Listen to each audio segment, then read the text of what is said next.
But if you remember, the Great Recession started in 2007, but I was doing interviews on popular shows in mid-2008, and they were saying there's no recession.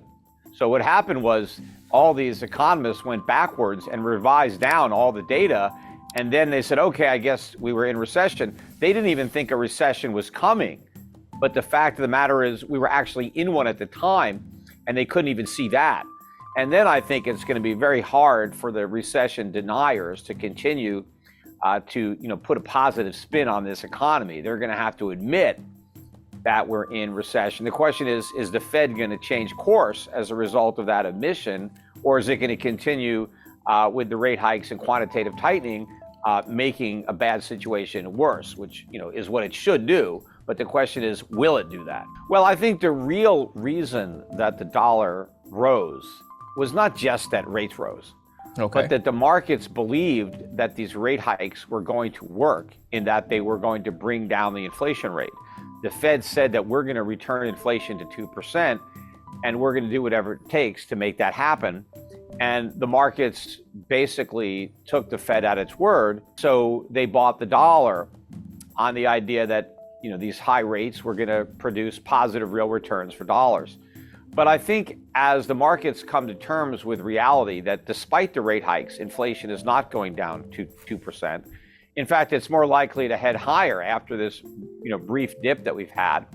And so that even though the Fed has raised rates are still negative from a real term.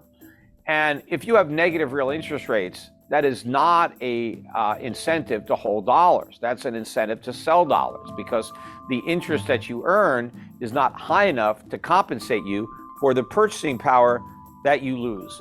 And so when investors figure this out, I think the dollar is going to fall sharply, and that's going to exacerbate the problem that the Fed is dealing with, because the strength of the dollar limited the rise in consumer prices in the United States in 2022. So even though prices were up a lot, they would have been up even more had the dollar not been strong relative to other currencies. Well, remember, all these countries were experiencing inflation. Most of the Eurozones, their inflation rates were higher than ours. I mean, they're still looking at, over 10% year-over-year inflation rates in many European countries. So all currencies were losing value. It's just that on a relative basis, it's like if I'm going backwards at 10 miles an hour and the car next to me is going backwards at 20 miles an hour, relative to the car going backwards at 20 miles an hour, I'm moving forwards.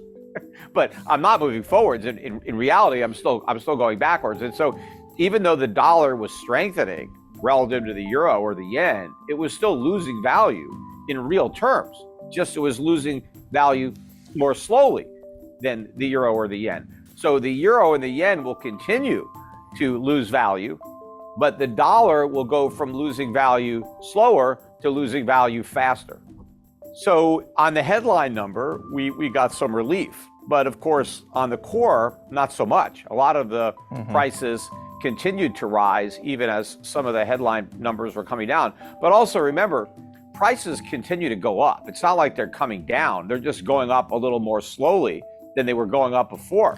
But if prices were too high, even a little increase is still a problem. What we need is for prices to go down. We need to, for prices to recover, or for consumers to recover some of their lost purchasing power by having consumer prices actually fall. But that ain't going to happen. Right. All we can hope for is that they rise more slowly. In fact, that's what the Fed's goal is. The Fed's goal isn't to reduce prices. The Fed's saying that we're hoping to reduce the annual increase to 2%. But those 2% increases are going to come on top of all the increases that preceded them.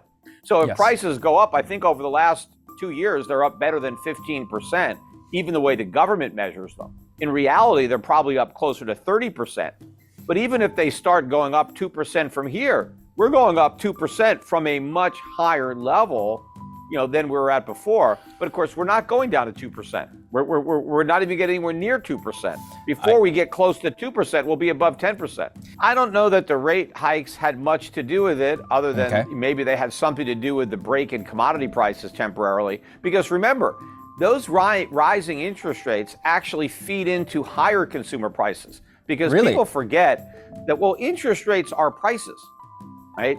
And so like any other price, they get factored in to finished goods. Like if I am a business, Yeah. I have labor costs, I have raw material costs, well, I also have interest rate costs. Maybe I borrowed some money to build a plant or whatever I'm doing.